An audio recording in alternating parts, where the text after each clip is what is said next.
Hi everyone. I think कि आप सबको पता है कि यूपीएससी प्रिपरेशन में आंसर राइटिंग कितना ज़्यादा इम्पॉर्टेंट है। और जितना आंसर राइटिंग इम्पॉर्टेंट है उतना ही ज़्यादा आंसर राइटिंग को लेके मिसगाइडेंस है, मिसगाइडेड अप्रोच है।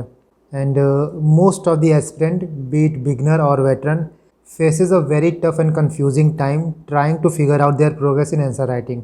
And this is mainly because most of the coaching that provide answer writing practice do a very poor and shabby job. आप चाहे आंसर कितना भी अच्छा लिखो या फिर कितना ख़राब लिखो, सेम टाइप का कमेंट आपको आंसर राइटिंग बुकलेट में मिलता है कि आपको यहाँ पे इम्प्रूव करना है, ये इम्प्रूव करना है, यहाँ पे आप कुछ और पॉइंट ऐड कर सकते हो। बट प्रॉब्लम यहाँ आती है, कितने सब के बाद भी आप खुद को जज नहीं कर पाते हो कि मैंने कोई पर्टिकुलर आंसर कैसे लिखा है, कितना अच्छा लिखा है और क्या इम्प्रूव कर सकता हूँ। क्योंकि सेम आंसर मान लो 3-4 लोग अलग अलग चेक कर रहे हैं तो आपको 3-4 अलग अलग कमेंट मिलेगा। कोई कहेगा कि आपने बहुत अच्छा लिखा है, कोई कहेगा कि आपने बहुत ख़राब लिखा है, और हो सकता है कोई कहे कि आप ये भी ऐड कर दो, वो भी ऐड कर दो। So rather than being helpful, कई बार ये कंफ्यूजिंग हो जाता है कि हमको किस डायरेक्शन में खुद को इम्प्रूव करना है। और चूँकि इस वक्त most of you doing answer writing practice, चाहे आप घर पे कर रहे होगे या फिर कोई कोचिंग इंस्टीट्यूट को ज्वाइन करके आप आंसर राइटिंग कर रहे होगे, सबसे इम्पॉर्टेंट ये है कि आप अपने आंसर को खुद से इवेल्युएट करना समझ जाओ। बाय सेइंग ये खुद से इवेल्युएट करना, डैट मीन्स कि आपको खुद पता चल जाए कि आपके आंसर में क्या कमी है और आप कहाँ पे क्या चीज़ सुधार सकते हो। क्योंकि एक पॉइंट के बाद जो फीडबैक होता है, जो इवेल्युएशन होता है, वो मीनिंगलेस हो जाता है, because after a certain point you don't understand how to progress further. और ये चीज़ ना, जो ये आंसर राइटिंग की प्रॉब्लम है, मैंने खुद ने काफ़ी बार फेस की थी।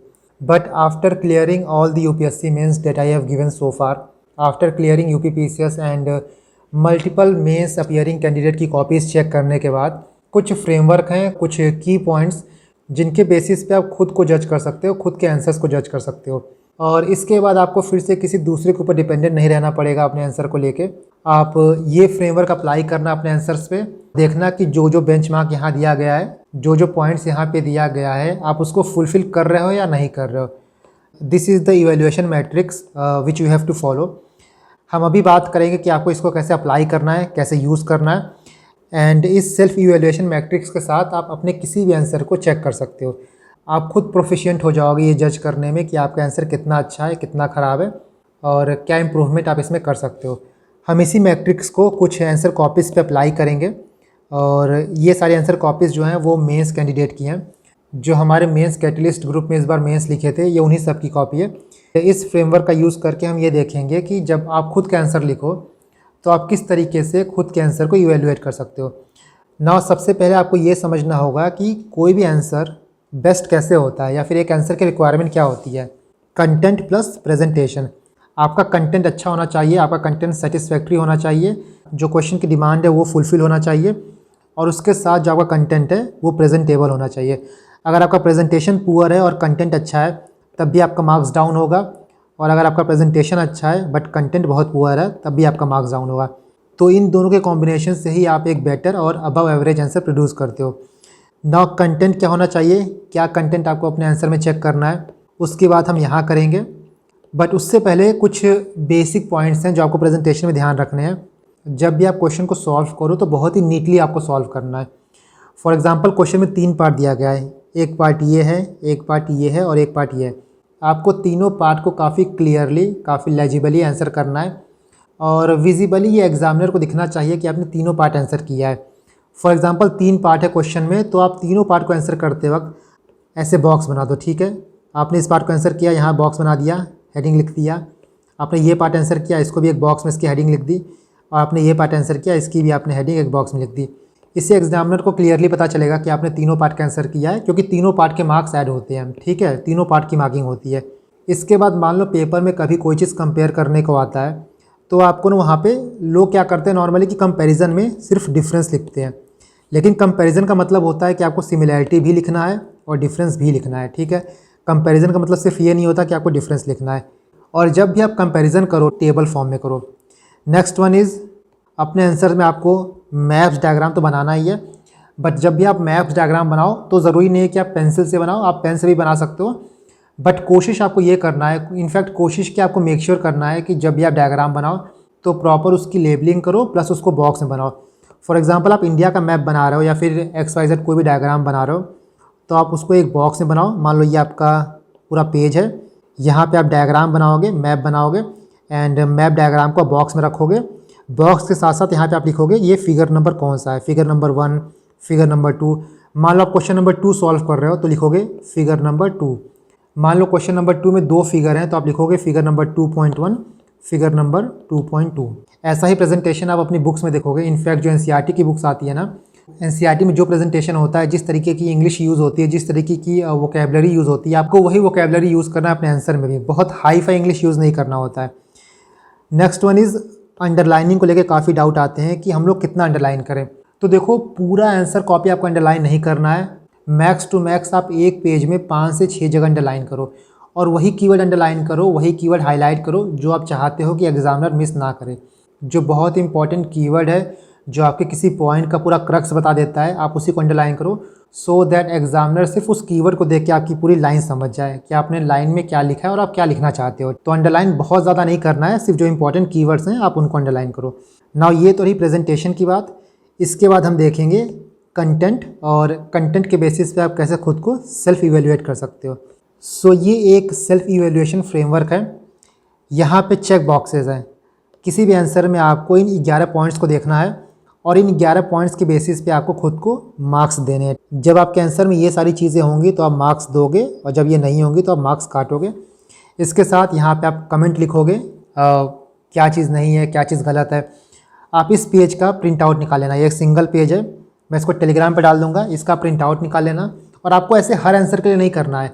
आप स्टार्टिंग में 25, 30, 40 आंसर के लिए ऐसा करोगे, उसके बाद आपको खुद समझ में आ जाएगा कि किस आंसर में आपको क्या देखना है, कौन कौन से पॉइंट्स हैं, कौन कौन से पैरामीटर्स हैं जो आपको चेक करने हैं और जिसके बेसिस पे आपको मार्क्स अपने आप को अलॉट करना है।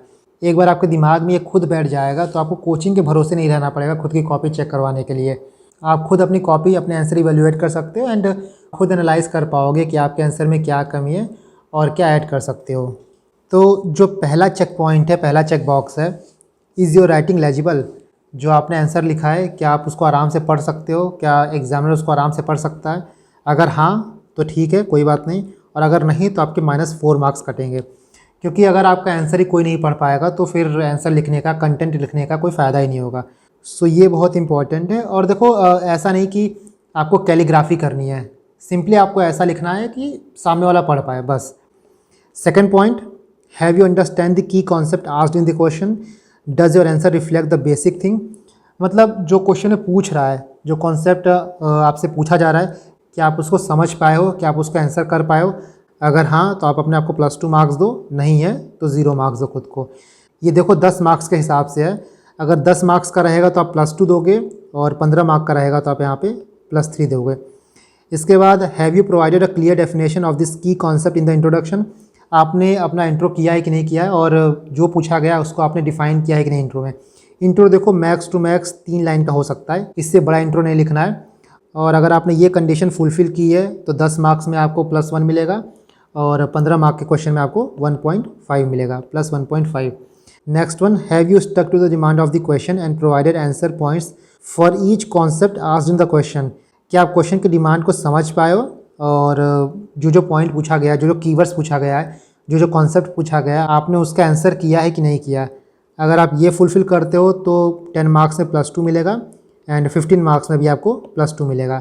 नहीं फुलफ़िल कर रहे हो तो खुद को 0 दोगे, ठीक है। इसके बाद है, have you missed answering any part in the question. मान लो क्वेश्चन में 3 पार्ट है, 2 पार्ट है, तो आपको दोनों पार्ट को आंसर करना है। आपने आंसर किया है तो बेस्ड ऑन द क्वेश्चन आपको +1 मिलेगा, या फिर 15 मार्क्स का क्वेश्चन है तो +2 मिल सकता है, +3 मिल सकता है। और आपने नहीं आंसर किया तो यहाँ पे 0 मार्क्स मिलेगा। प्लस यहाँ नेगेटिव मार्क भी जा सकता है। मान लो क्वेश्चन का 2 पार्ट है, आपने सिर्फ एक पार्ट को आंसर किया है तो दूसरे पार्ट का जो 50% मार्क्स रहेगा ना, यहाँ पे 50% मार्क्स आपका कट जाएगा। इसके बाद देखो, have you given sufficient example 1 for each point where required specially for GS4। So GS4 में तो आपको एग्जाम्पल कोट करना ही है, बट इसके अलावा भी GS 1 to 3 में जहाँ भी आप एग्जाम्पल कोट कर सकते हो, जहाँ पे स्कोप है कोट करने का। अगर आपने कोट किया है तो +1 मिल रहा है, 15 मार्क्स के क्वेश्चन में आपको 1.5 मार्क्स मिलेगा, और नहीं कोट किया है तो 0 मार्क्स मिलेगा। इसके बाद कुछ गवर्नमेंट स्कीम्स आपने मेंशन की है कि नहीं की है, ठीक है, अपने कंक्लूजन में, अपने वे फॉरवर्ड में। अगर मेंशन की है तो 0.5 मिलेगा, नहीं मेंशन की है तो 0 मिलेगा। इसी को आप 15 मार्क्स में देखोगे तो 1 मार्क मिलेगा। अब देखो ये सारी चीज़ें, ये फ्रेमवर्क आपको हेल्प क्यों करेगा। क्योंकि हर क्वेश्चन को आंसर करते वक्त आपके दिमाग में ये रहेगा कि मुझे गवर्नमेंट स्कीम डालनी है, मुझे हर पार्ट को आंसर करना है, मुझे एग्जाम्पल देना है, मुझे कंक्लूड करना है, ठीक है, मुझे दोनों साइड के आर्गुमेंट्स को प्रेजेंट करना है, मुझे मैप बनाना है, मुझे डायग्राम बनाना है, ठीक। एंड लास्टली मैंने टाइम लिमिट में आंसर लिखा है कि नहीं लिखा है, वर्ड लिमिट मैंने फॉलो किया है कि नहीं किया है।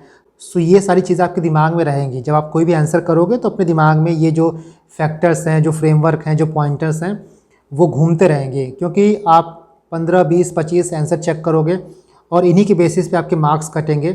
आप ये देखोगे कि 15-20 क्वेश्चन में मैं गवर्नमेंट स्कीम नहीं लिख पा रहा हूँ, मैं वे फॉरवर्ड नहीं लिख पा रहा हूँ, मैं कंक्लूड नहीं कर पा रहा हूँ, मैं समराइज़ नहीं कर पा रहा हूँ, मैं सिर्फ एक साइड का आर्गूमेंट प्रेजेंट कर रहा हूँ, मेरे क्वेश्चन में मैप नहीं है, डायग्राम नहीं है। तो इन सब चीज़ों को आप इम्प्रूव करोगे and over the period of time 40-50 answer लिखने के बाद ये सारी चीज़ें आप ऑटोमेटिकली अपने आंसर में डालोगे। बिना फ्रेमवर्क देखे, बिना पॉइंटर्स देखे आपको पता रहेगा कि मेरे आंसर में ये चीज़ें मिसिंग हो रही हैं, क्योंकि पिछले 40-50 आंसर से मैं ये चीज़ नहीं कर रहा था। सो ये फ्रेमवर्क आप डाउनलोड कर लेना और इसका प्रिंट आउट निकाल लेना एंड कोई भी आंसर लिखने के बाद इन पैरामीटर्स पे खुद को चेक करना। जैसे यहाँ पे हम थोड़ी और बात कर लेते हैं। मान लो आपने कंक्लूड नहीं किया अच्छे से, आपका जो आंसर है वो समराइज़ नहीं हुआ है, तो आप खुद को 0 मार्क्स दोगे, और किया है तो 0.5 दोगे, 15 मार्क्स का है तो ये +1 दोगे। उसी तरह आपने दोनों साइड को प्रेजेंट किया है, दोनों पार्ट लिखे हैं, प्रोज और कॉन्स दोनों लिखा है, तो 10 मार्क के क्वेश्चन में आप 1 मार्क दोगे खुद को, 15 मार्क में 1.5 दोगे। आपने मैप यूज़ किया है, डायग्राम यूज़ किया है, टेबल यूज़ किया है, तो 10 मार्क के क्वेश्चन में 0.5 दोगे और 15 मार्क के क्वेश्चन में 1 मार्क दोगे। आपने टाइम लिमिट ब्रिज किया है, आपने वर्ड लिमिट ब्रिज किया है, तो यहाँ पे आप खुद को नेगेटिव मार्क दोगे। और देखो टाइम लिमिट, वर्ड लिमिट बहुत ज़्यादा इंपॉर्टेंट हो जाता है। आप स्टार्टिंग से ही प्रैक्टिस करोगे, देखो फर्स्ट डे से तो आप प्रैक्टिस नहीं कर पाओगे, ये तो ऑब्वियस सी बात है, बट कुछ आंसर्स लिखने के बाद आपको टाइम लिमिट, वर्ड लिमिट को ध्यान में रखना होगा, क्योंकि जब आप किसी क्वेश्चन को ज़्यादा टाइम देते हो तो इसका मतलब ये है कि आप दूसरे क्वेश्चन को कम टाइम दोगे। यहाँ पे ट्रेड ऑफ इंक्लूड रहता है। डैट इज़ वाई जब भी आप कोई भी आंसर लिखते हो, चाहे आप 15 मार्क का लिखते हो या फिर 10 मार्क का लिखते हो, टाइम लिमिट और वर्ड लिमिट अपने ध्यान में रखना। और ये चीज़ इंपॉर्टेंट तब भी हो जाता है जब आप नोट्स प्रिपेयर करते हो, क्योंकि जब भी आप किसी टॉपिक का नोट्स प्रिपेयर करते हो, फॉर एग्जांपल आप ई गवर्नेंस पे नोट्स प्रिपेयर कर रहे हो, तो अपने दिमाग में ये पॉइंट हमेशा रखना है कि आपको ई गवर्नेंस पे एग्ज़ाम में 250 वर्ड लिखना है। सो आपको अपने नोट्स को भी ऐसे प्रिपेयर करना है कि मुझे इस टॉपिक पे 250 वर्ड लिखना है, तो मैं इसे पीएचडी ना करूँ, मैं 15 पेज 20 पेज का नोट्स ना बनाऊँ, मेरे पास इतना सफिशिएंट नोट्स हो, इतना सफिशिएंट कंटेंट हो कि मैं 250 वर्ड के आंसर को लिख पाऊँ ना। हम कुछ पेपर्स देख लेते हैं एंड यहाँ पे मेरे पास उनके पेपर्स हैं जिन्होंने इस साल मेंस लिखा है, और इस हिसाब से हम यहाँ पे देखेंगे कि कैसे आप मार्किंग कर सकते हो खुद को और हमारे आंसर में क्या क्या कंटेंट होना चाहिए। ये 2021 का PYQ है। क्वेश्चन क्या पूछा था? Explain the constitutional provisions under which legislative councils are established, review the working and current status of legislative council with suitable illustrations. So यहाँ पे कीवर्ड्स क्या क्या है? कॉन्स्टिट्यूशनल प्रोविजंस, जिसके थ्रू लेजिस्लेटिव काउंसिल्स को इस्टेब्लिश किया गया है, तो आपका पहला हो गया कॉन्स्टिट्यूशनल प्रोविजंस। इसके बाद क्या कीवर्ड है? वर्किंग बताना है आपको लेजिस्लेटिव काउंसिल का, और current status with suitable illustrations. So मैं यहाँ पे सिर्फ कीवर्ड हाईलाइट करूँ तो क्या क्या कीवर्ड है? कॉन्स्टिट्यूशनल प्रोविजंस है कीवर्ड एक आपका, इसके बाद वर्किंग, करंट स्टेटस और सूटेबल इलस्ट्रेशंस। सो आपके आंसर्स में ये सारे कंपोनेंट होने चाहिए। इसके साथ साथ आपका आंसर जो है प्रेजेंटेबल होना चाहिए, प्लस कंटेंट वाइज आपका आंसर एनरिचिंग होना चाहिए ना। हमने ये फ्रेमवर्क तो एक बार देख लिया है, समझ लिया है क्या क्या आपके आंसर में होना चाहिए। इसी के बेसिस पे, इसी के बेंचमार्क पे हम बाकी आंसर्स को जज करते हैं कि हमारे आंसर में क्या क्या कंटेंट है और वो कंटेंट क्वेश्चन की डिमांड को फुलफ़िल कर रहा है कि नहीं कर रहा है। सबसे पहला आप ये आंसर देखो, यहाँ पे इंट्रोडक्शन लिखा गया है, legislative council are the upper house of the state legislature in India in line with bicameralism feature of parliamentary system. So ये इंट्रो 3-3.5 लाइन का है एंड ये काफ़ी क्लियरली जो लेजिस्लेटिव काउंसिल है, जो बाइकैमरलिज्म है इंडिया में, उसके कॉन्सेप्ट को इंट्रोड्यूस कर रहा है। तो ये इंट्रो काफ़ी अच्छा है, काफ़ी एप्ट है। इसके बाद जो हमारा कीवर्ड था कॉन्स्टिट्यूशनल प्रोविज़न, ये पहला पार्ट था क्वेश्चन का। सो यहाँ पे क्लियरली बहुत ही विजिबली बताया गया है कि हम पहले पार्ट को आंसर कर रहे हैं। इसी तरह बॉक्स में, और आपको एग्ज़ाम में भी इसी तरह बॉक्स में ही चीज़ों को लिखना है। आंसर जो है वो एलिजिबल है, आप आंसर को पढ़ सकते हो, तो आंसर राइटिंग में कोई इशू नहीं है।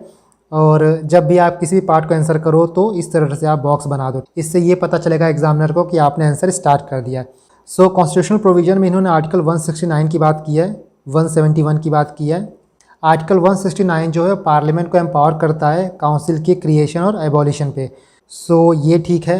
यहाँ पे देखो कीवर्ड आपको क्या अंडरलाइन करना था, आप यहाँ पे क्रिएशन और एबॉलिशन को अंडरलाइन कर सकते हो। यहाँ पे काउंसिल को अंडरलाइन किया गया, आई थिंक यहाँ पे अंडरलाइन नहीं किया गया। ये आंसर लिखते वक्त शायद इनका ये पैटर्न है कि ये आंसर लिखने के बाद अंडरलाइन कर देते हैं। सो ये सारी चीज़ें आपको अवॉइड करनी है, जैसे यहाँ पे अंडरलाइन है, यहाँ पे अंडरलाइन है, क्योंकि ये यूज़लेस है। आपको ऐसे कहीं भी अंडरलाइन नहीं करना है। जो कीवर्ड्स हैं जिनको हाईलाइट करना चाहते हो आप, सिर्फ उनको आप अंडरलाइन करो। सो आर्टिकल 169 का जो की पॉइंट है वो क्रिएशन और एबॉलिशन है, आप इसको अंडरलाइन कर सकते हो, ठीक है। इसके बाद आर्टिकल 171 क्या बताता है, कॉम्पोजिशन ऑफ काउंसिल। सो इन्होंने पहले पार्ट में जहाँ पे पूछा था कि कॉन्स्टिट्यूशनल प्रोविजन, यहाँ पे सिर्फ 2 आर्टिकल के बारे में लिखा है, आर्टिकल 169, आर्टिकल 171। यहाँ पे थोड़ा सा और डिफ़ाइन किया जा सकता था।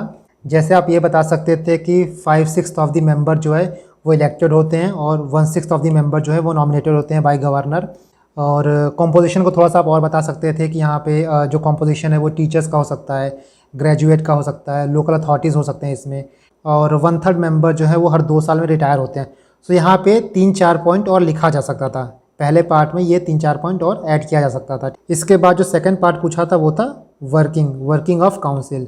अब देखो यहाँ पे जो वर्किंग में चीज़ें लिखी गई हैं, जो वर्किंग के अंदर पॉइंट्स लिखा गया है वो गलत है। बिकॉज ये सब चीज़ें जैसे क्रिएशन कैसे क्रिएट किया जाता है, क्या कंपोजिशन होता है, कैसे अबॉलिश किया जाता है, ये सारी चीज़ें जो हैं ये कॉन्स्टिट्यूशनल प्रोविज़न में ही आता। ये सारी चीज़ें यहाँ पे लिखने की ज़रूरत नहीं थी। इन्हीं को शॉर्ट करके यहाँ पे 2-3 पॉइंट और ऐड किया जा सकता था। तो ये जो पूरा 1 पेज कंप्लीट किया गया ना, ये यूज़लेस है। वर्किंग जो मेन है वो यहाँ पे है, और इस वर्किंग में सिर्फ इन्होंने 2-3 पॉइंट लिखा है। ये 3 पॉइंट्स भी सही हैं, बट इनको थोड़ा सा और एक्सपेंड करना चाहिए था, क्योंकि ये क्वेश्चन जो है 15 मार्क्स का, यहाँ 250 वर्ड लिखना था। तो और आप यहाँ पे एक्सपेंड कर सकते थे, और यहाँ पे स्कोप था लिखने का। फॉर एग्जांपल जो काउंसिल है वो ग्रास रूट डेमोक्रेसी को और स्ट्रेंथन करता है, क्योंकि इसमें जो 1/3 मेंबर इलेक्ट होकर आते हैं वो लोकल अथॉरिटीज़ से होते हैं। आप ये भी ऐड कर सकते हो कि लोअर हाउस का जो मेजॉरिटेरियन टेंडेंसी होता है उस पर चेक लगाता है, हैस्टी लेजिस्लेशन पे चेक लगाता है। तो ये कुछ पॉइंट्स आप यहाँ पे ऐड कर सकते हो। यहाँ पे आप एक एग्जांपल दे सकते हो, जैसे श्री राजनाथ सिंह जब 1988 में MLC इलेक्ट हुए थे तो वो एज अ टीचर कोटा से इलेक्ट हुए थे। जैसे यहाँ पे पॉइंट है ना, expertise provided by eminent nominated member from various field, तो यहाँ पे एग्जांपल एक दे सकते हो, ठीक है। तो जो हमारा फ्रेमवर्क था कि आपने एग्जांपल दिया कि नहीं दिया, तो एक पॉइंट आपको यहाँ पे एक्स्ट्रा मिल जाता ना। यहाँ पे आप ये देखो कि जो हमने वर्किंग बताई है काउंसिल की, जो वर्किंग हमने यहाँ पे इलेबोरेट किया है वो सिर्फ पॉजिटिव किया है कि काउंसिल का होना, काउंसिल का जो इस्टेब्लिशमेंट है कैसे वो पॉजिटिवली इम्पैक्ट करता है हमारी डेमोक्रेसी को, क्या उसका सिग्निफिकेंस है। बट इसके साथ साथ कुछ काउंसिल्स के लिमिटेशंस है, आपको उनको भी लिखना पड़ेगा। यहाँ पे एक्सप्लिसिटली पूछा नहीं है, सिर्फ वर्किंग पूछा है। वर्किंग में पॉजिटिव भी आता है, वर्किंग में नेगेटिव भी आता है। आपको कॉइन का दोनों साइड दिखाना होगा। इसके बाद इन्होंने डायरेक्टली करंट स्टेटस को स्टार्ट कर दिया है, तो ये आप बाद में स्टार्ट करोगे। जो ये लिमिटेशन है ना वो पहले ही आएगा, करंट स्टेटस के हेडिंग में नहीं आएगा। ये सारी चीज़ें आपको ध्यान रखनी होंगी। आपके आंसर में काफ़ी पॉइंट है, आपके आंसर में काफ़ी एलिमेंट्स है, बट उन एलिमेंट्स को आपको आंसर के हिसाब से प्रॉपर्ली एंगेज करना होगा, प्रॉपर्ली प्रेजेंट करना होगा। जैसे ये पूरा जो प्रेजेंटेशन था, जो कॉन्स्टिट्यूशनल पार्ट था, उन्होंने ये वर्किंग में लिखा बट ये पहले आना चाहिए था। उसी तरह जो ये लिमिटेशन वाला पार्ट है ये पहले आना चाहिए, करंट स्टेटस के ऊपर आना चाहिए। इसको लिखने के बाद जैसे हमने ये वर्किंग लिखी, वर्किंग लिखने के बाद आप कुछ लाइन लिख सकते हो कि however the legislative council suffer from following limitations. आप उसके बाद ये लिमिटेशंस लिख सकते हो कि जो टर्नआउट इलेक्शन का वो काफ़ी कम है। आप काउंसिल को as a backdoor entry use करते हो उनके लिए जो असेंबली इलेक्शन हार चुके हैं। काउंसिल की इन रियल सेंस बहुत ज़्यादा यूटिलिटी नहीं है, क्योंकि ये सिर्फ असेंबली के जो लेजिस्लेशन है उनको डिले कर सकता है, ठीक है। तो ये कुछ लिमिटेशंस हैं। यहाँ पे जो लिमिटेशंस लिखा गया है वो करेक्ट है, बट इसको आपको पहले लिखना है ना। इसके बाद थर्ड पार्ट क्या है, तो current status of legislative council. इन्होंने स्टेटस नहीं लिखा है। देखो यहाँ पे लिमिटेशन के बाद फिर से वर्किंग लिख दी है, सो यहाँ पे रिपीटेशन हुआ है, ये आपका पूरा गलत हो जाएगा। ये चीज़ पहले आएगा। ये करंट स्टेटस का पूरा पार्ट ही मिसिंग है।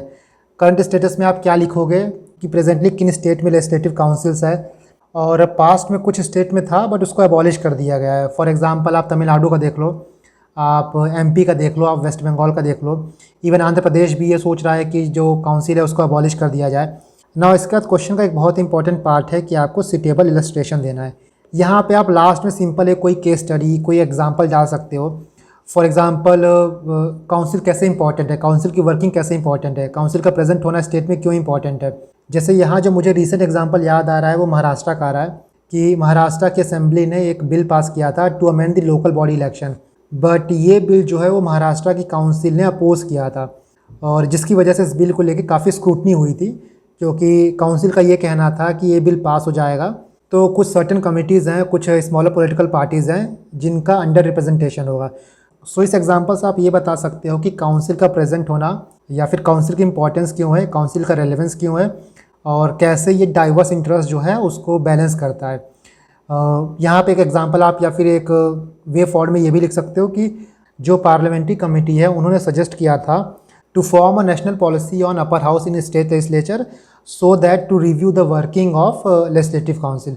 तो इस तरीके से आप वे फॉरवर्ड करके आप इस तरीके से इलस्ट्रेशन दे के आप अपने आंसर को ख़त्म कर सकते हो। तो ये एक आंसर था और इसी के बेसिस पे आप अपने आप को इवेल्युएट कर सकते हो कौन सा पॉइंट आपने लिखा है, कौन सा पॉइंट आपने नहीं लिखा है। जैसे एक आंसर को हम और देखते हैं, मान लो यही आंसर है, तो इस आंसर में आप देखो यहाँ पे जो इंट्रोडक्शन है वो मिसिंग है। डायरेक्टली यहाँ पे बात कर दी गई है, जो पहला पार्ट यहाँ पूछा गया कॉन्स्टिट्यूशनल प्रोविज़न का, आर्टिकल 168, 169, 171, 172, 173, डायरेक्टली यहाँ पे बात कर दी गई है पार्ट 1 का। यहाँ पे इंट्रो मिसिंग है, तो इंट्रो का यहाँ कुछ मार्क्स काट सकते हो आप अपना। इसके बाद यहाँ पे जो ये पॉइंट है ये यूज़लेस है, इसकी ज़रूरत नहीं है। These are mention in the constitution of India to state legislature procedure to council, ये लाइन लिखने की ज़रूरत नहीं है। जब आप ये पॉइंट लिखोगे तो स्टार्टिंग में आप कॉन्स्टिट्यूशनल प्रोविज़न करके उसको हेडिंग दे देना, उसके बाद ये पॉइंट लिखना। वर्किंग एंड करंट स्टेटस, ठीक। सो यहाँ पे देखो जो चीज़ें यहाँ पे लिखी गई एक तरह से ये इंट्रो में काम देगा। लेजिस्लेटिव काउंसिल और Vidhan Parishad serve as upper chamber of state legislature and play the critical role to criticize the new bill passed by Vidhan Sabha similar to Rajya Sabha. तो ये आपका इंट्रो में काम देगा, ना कि ये आप इसको बॉडी में लिखोगे। इसके बाद यहाँ पे प्रॉपरली वर्किंग को डिफाइन नहीं किया गया, वर्किंग के पॉजिटिव वर्किंग के नेगेटिव को डिफाइन नहीं किया गया है। डायरेक्टली यहाँ पे करंट स्टेटस की बात कर दी गई है। रोल जो है ये रोल पहले आएगा, रोल बाद में नहीं आएगा। जब यहाँ पे आप वर्किंग लिखोगे उसी के अंदर ये रोल एंड क्रिटिसिज्म का हेड आएगा।